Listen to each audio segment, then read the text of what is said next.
This is TomoNews for Tuesday, July 19th. Photo shows soul leaving crash victim's body. This photo of a fatal accident has gone viral on social media. Saul Vasquez of Mount Sterling, Kentucky, posted the photo on Facebook writing, "Zoom in and pay attention to the shadow just off the top of the state trooper hat. All I can say is I hope everyone involved is okay." The photo was taken on July 12th in Kentucky, off a service highway.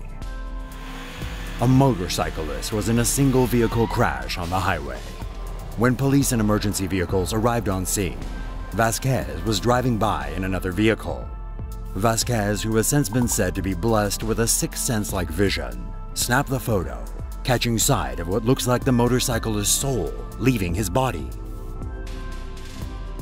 Did you see the soul?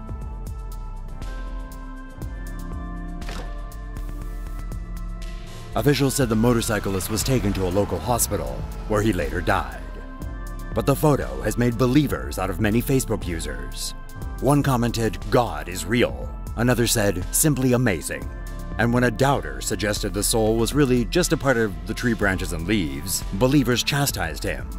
One user said, "You can clearly see a human silhouette." Another said, "The camera can catch what your eyes cannot." But if the motorcyclist didn't die until he was in the hospital, perhaps it wasn't his soul that was caught on camera? Video shows fatal police shooting of Oklahoma man on city bus. Oklahoma City Police have released a video showing a deadly shooting involving a police officer. The incident occurred on a city bus on June 24th. Miguel Chavez Angles was shot and killed by Officer Daniel Carley last month, after what authorities say was a kidnapping and an attempt to grab an officer's gun. Chavez first encountered police at 12:33 p.m. on June 24th at a church after he was reportedly seen banging his head onto the floor, upset over a possible divorce. After a police officer spoke with him, Chavez agreed to go to St. Anthony's Hospital for an evaluation. Authorities say after he was released, he got into a car with two women and told them to drive. After traveling more than a mile, Chavez got out of the car and ran into an auto parts store and locked the door. Police said the store manager asked him to leave. That's when Chavez reportedly got onto the city bus.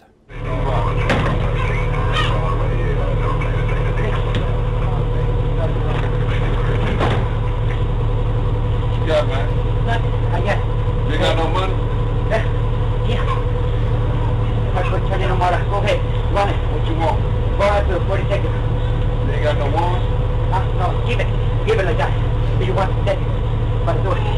Do it. Oh, man. It's for you. Go. I'll take the 20. Go. Yeah, go. Go. Not stop, please. Not stop. Non-stop. I can't go non-stop, man. You can't give me all this money. Here it is, Mr. Parrish. Take all my money. If you believe, go. I'll give you whatever I got. It is my credit card. Go ahead. I'll see, man. Step out of line. Okay, Step out of 40 line. seconds. 40 seconds. Yeah, thanks. God bless you. 40 seconds. 40 seconds. No, stop. Don't stop. It's not a cab, man. It's a bus. Please.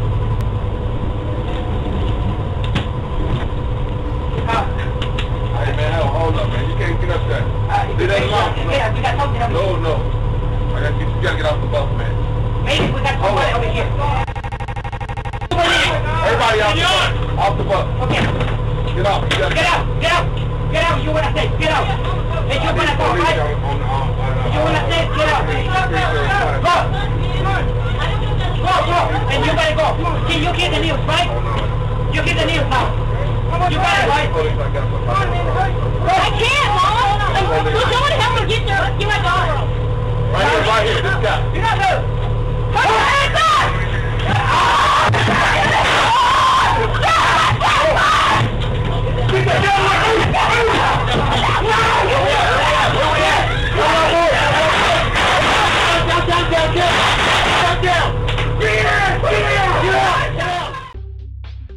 Hajj pilgrims may soon have electronic bracelets for protection. Saudi Arabia may be introducing a high-tech safety measure for Hajj pilgrims after a stampede during last year's annual pilgrimage killed more than 700 people. Muslims who flock to the holy city of Mecca yearly may soon be wearing electronic identification bracelets for protection. Personal and medical information will be stored in the e-bracelets, which will be water-resistant and GPS-enabled. The bracelet will notify worshippers of prayer times and use a compass to indicate which direction to face. A guide to pilgrimage steps and rituals will also be included, as well as language support for non-Arabic speakers. Apart from the bracelets, nearly 1,000 surveillance cameras have been installed around the Grand Mosque for added security. The annual Mecca pilgrimage is scheduled for August and attended by more than 2 million Muslims from around the world. Wally the Whale's Cali Beach Tour comes to an end. The body of a long-dead humpback whale has been towed to sea at least half a dozen times, but it just won't stay put. The carcass is believed to be Wally the Whale. Wally shot to viral video stardom last year after footage was released showing her appear to shoot rainbows out of her blowhole. Wally first washed ashore in Los Angeles County just days before 4th of July festivities. Lifeguards had to tow the 22-ton carcass back to sea so it wouldn't decompose on the beach. But Wally didn't seem to appreciate the ocean burial. She later turned up at 4 more beaches, each time looking a little worse for wear. By the time it washed up at Encinitas, the carcass was badly decayed and had to be cut up. An attempt to haul off the rotting body on Sunday failed after the equipment broke under the massive weight. The next day, workers finally managed to transport the dead humpback's remains to its final resting place. Where's Wally? At the landfill! Crackshot cop landed a kill shot on the Baton Rouge shooter from 100 yards. Authorities say Gavin Long was extremely accurate in his assassination of 3 police officers Sunday and spent several days planning the attack. But what the 29-year-old cop killer didn't count on was the shooting ability of one dead-eye Baton Rouge SWAT rifleman. The violence in Baton Rouge, Louisiana began at around 8:40 a.m. when police received reports of a man with a rifle near Airline Highway. That man was former Marine Gavin Long. At 8:42 a.m., shots were fired. 2 minutes later, Long killed one responding officer and wounded another. At 8:45 a.m., a sheriff's deputy trying to aid the injured officer engaged Long in a gunfight. Long killed both him and the officer. At around 8:46 a.m., Long was sighted near a car wash. It's here that a SWAT rifleman reportedly shot him to death from a distance of over 100 yards. 3 other officers were wounded by Long during the violence. The 3 cops Long killed were named as 2 Baton Rouge officers, 32-year-old Montrell Jackson, 41-year-old Matthew Gerald, and 45-year-old East Baton Rouge Sheriff's Deputy Brad Garofola. The shooting came after Army veteran Micah Johnson killed 5 cops during a Black Lives Matter protest earlier this month in Dallas. Long was honorably discharged from the Marines in 2010. Having joined in 2005, he reportedly rose to the rank of sergeant and also served in Iraq for several months until June 2009. On social media, he operated under the name Cosmo Setapendra and described himself as a freedom strategist, author, and mental game coach, among other things. A tweet from a Twitter account linked to Long reads, "Just because you wake up every morning doesn't mean that you're living, and just because you shed your physical body doesn't mean you're dead." It seems like Long wasn't planning on emerging from this attack alive. Pakistani Instagram starlet murdered by brother in honor killing. Kandil Balak is known by her thousands of followers online as the Kim Kardashian of Pakistan. One glance at her photos and it's easy to see why. But on July 15th, the 26-year-old was murdered by her brother after she refused to stop posting her provocative photos. Balak, whose real name was Fuzia Asim, was at her family home in Multan City. Her younger brother, Mohammed Wasim, said for some time he had been receiving photos of her from friends, so he finally decided to do something about it. Around 10:45 that evening, Wasim drugged his sister, and once it kicked in, he then strangled her to death. Wasim said he did it because she was bringing dishonor and shame to his family through her revealing photographs. He even admitted, quote, I am a drug addict, but I was in my senses when I murdered her and I accept it with pride. Pakistan is a deeply conservative Muslim country where honor killings are more common than most places. The murderers, often relatives, can sometimes walk free because of a law that allows the family to forgive the killer. Kandil Balak was on the record as being against the patriarchy of men in Pakistan and claimed she wanted to offer a positive message to girls who were forcibly married and continued to sacrifice. Her funeral was held on Sunday. Man rants about police lives matter. Hours after the officer shootings in Baton Rouge, Louisiana, a man posted a live, uncensored rant on Facebook condemning the killing of law enforcement.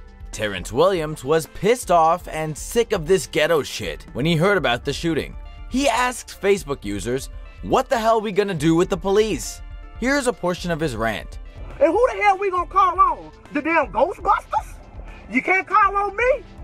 What we gonna do without the damn police if y'all gonna try to kill all the damn cops in America? Who you gonna call at 3 in the morning when your husband decides to wake up and bust you in your damn throat? Who you gonna call? Your mama? Me? Your brother? Cause you ain't gonna be able to call me. I can guarantee you that, cause I ain't waking up to that shit, okay? So I'm trying to figure something out. Why we killing the police because of an action of an individual officer, okay? I'm confused. I'll wait. Let me know, Black Lives Matter. Let me know. Fried chicken. Williams continues by telling people to listen to the police, to let them do their work, and to put the damn guns down because we need law enforcement. And, well, you get the idea.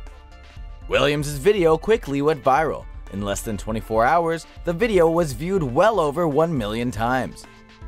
Most commentators actually agreed or laughed with the man. One woman even invited him over for dinner, writing, "I'll make you fried chicken. I'm a white country girl and I know how to make fried chicken." This isn't the first of Williams' rants that went viral. The man has been posting live videos all month since July 10th, when he posted this video ranting about folks saying they want to move back to Africa. And of course, he was eating fried chicken. Seriously though, is he making these videos from the KFC parking lot? Chinese tourist burned to death in Taiwan bus crash. A tour bus carrying a group of Chinese tourists caught on fire on a highway near Taiwan's Taoyuan International Airport on Tuesday, killing 26 people. The fire started beneath the driver's seat. The bus lost control and crashed into a guardrail, causing the fire to spread faster. Passengers rushed to an emergency exit and managed to open the door, but the influx of fresh air only fueled the fire. The passengers were overwhelmed. A truck driver and police officer tried to break the windows with fire extinguishers, but to no avail. There were no survivors, even though the bus had 8 emergency exits and 4 emergency windows. Those killed included the driver and 24 tourists from the Chinese province of Liaoning who were visiting Taiwan on an 8-day tour. The cause of the fire is still unknown. An investigation into the incident is ongoing. Afghan refugee attacks German train passengers.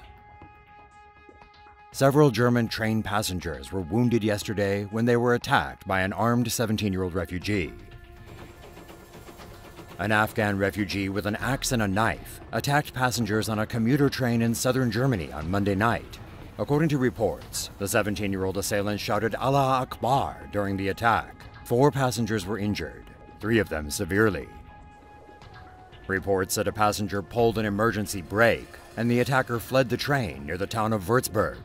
The attacker was shot dead by police as he ran away. Investigators were working to establish a motive for the attack.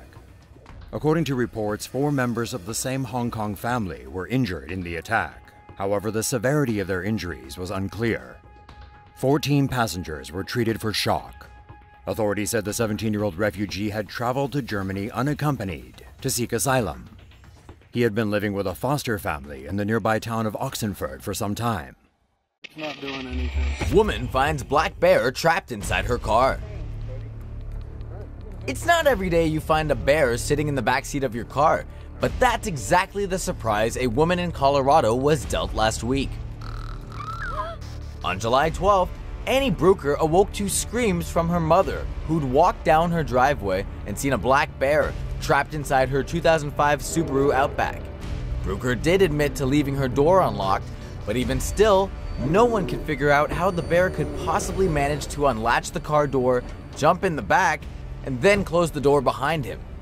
Yet somehow he did, and local police were called in to try to handle the situation, keeping all parties safe, including the crafty bear. The officers decided the best solution was to quickly open the car door in hopes that the bear would scamper off. They pointed a shotgun at the animal just in case he got violent. When everyone was ready to go, one of the officers opened the trunk door, and luckily, the bear wasted no time in bolting back toward the forest. Fortunately, at the close of this odd occurrence, no one was harmed. However, the same can't be said for Annie Brooker's car, which suffered the wrath of a trapped and confused bear. 7-Eleven clerk fearlessly disarms shotgun from teen robber. This shotgun-toting teen is behind bars after this badass 7-Eleven clerk pwned him during an attempted robbery in Maryland last week. The incident occurred around 4 a.m. Tuesday morning on Sunday's Lane in Frederick, Maryland. Prior to the robbery, the clerk was behind the register ringing up 2 customers. The teen burst into the store and began gesturing aggressively towards the clerk. But the clerk, who by the looks of it had practiced this move at home, waited calmly and grabbed the gun by the barrel when it got within reach. He wrestled away the shotgun in just a few seconds, and the would-be robber fled. A press release from the Frederick County Sheriff's Office named the suspect as 18-year-old Ryan Jordan Wages of Thurman, Maryland. Wages had an active arrest warrant through the Frederick City Police Department. Wages was later charged with attempted armed robbery and transported to the Frederick County Adult Detention Center. Store owner Abdul Ayub told the Frederick News Post he was contemplating further security measures as his store has been robbed 4 times over the last 8 years. Robber face plants into a glass door. Surveillance footage from Sao Paulo, Brazil captures the moment a robber runs headfirst into a glass door. The clip starts off with 2 suspects throwing bricks through the glass storefront. A third robber then dashes into the store, heads behind the counter, and starts grabbing things. The sneaky thief then makes a beeline towards the front entrance. Only thing standing in his way? A pane of glass.